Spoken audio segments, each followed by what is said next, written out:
More buoy barriers are being put into place in the Rio Grande to block migrants from crossing. Governor Greg Abbott posting video, and he has a caption with it that says, "Despite the Biden-Harris administration's attempts to shut down our border security efforts, the buoys are here to stay." Now, in June of 2023, the state spent $1 million to deploy a string of buoys near the Eagle Pass crossing. Well, that raised legal challenges along with humanitarian and environmental concerns as well. And all of this coming shortly after the state's land commissioner offered more than 1,400 acres to Trump's incoming administration to build potential deportation facilities. So I want to bring in ABC News' Maria Villarreal, who's in Rio Grande City, Texas. So Maria, look, it's my understanding you recently spoke to this Texas land commissioner about the land that's being offered up to the Trump administration. What more are they telling you? And is it possible that more swaths of land in Texas are offered up like this?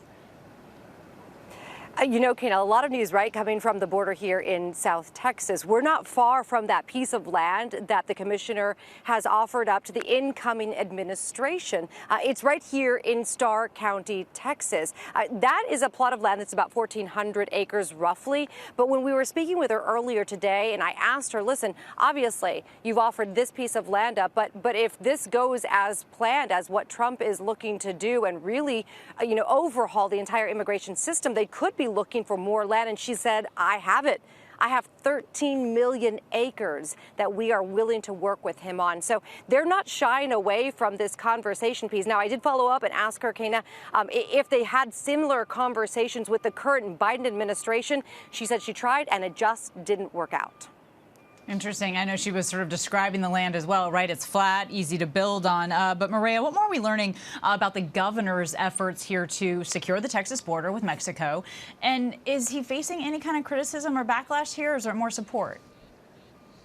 Listen, absolutely, he is facing criticism from a lot of different angles here. I mean, this is something that a lot of communities don't want to see in their backyard, much less in the Rio Grande River. But he does also have a lot of support from people who want to see the border secure. This is Governor Abbott doubling down, knowing that in just a few months, a new administration will be in place and will be supported. I mean, to the point where right now we know they're breaking new ground in that area that the land commissioner talked about, building the state's border wall. So he feels very validated, very confirmed that immigration will be at the top of the to-do list with this new Trump administration. So despite people taking him to court, despite the fights, in court, I think he feels very much so supported by the right people coming into power very soon. And Maria, what about Mexico's newly elected president saying today they're ready for the mass deportation that President-elect Trump promises to carry out?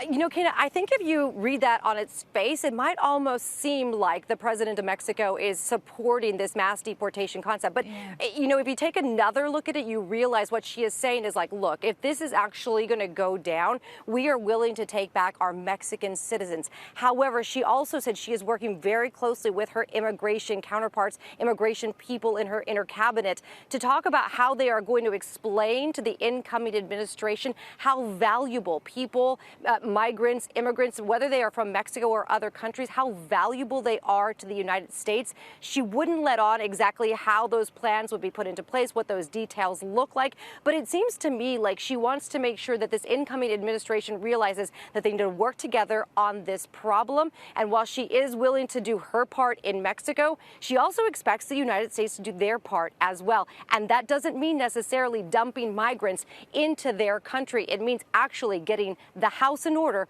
when it comes to the immigration system. Right, to be there for her constituents as well. All right, Maria Villarreal, thank you for being with us today.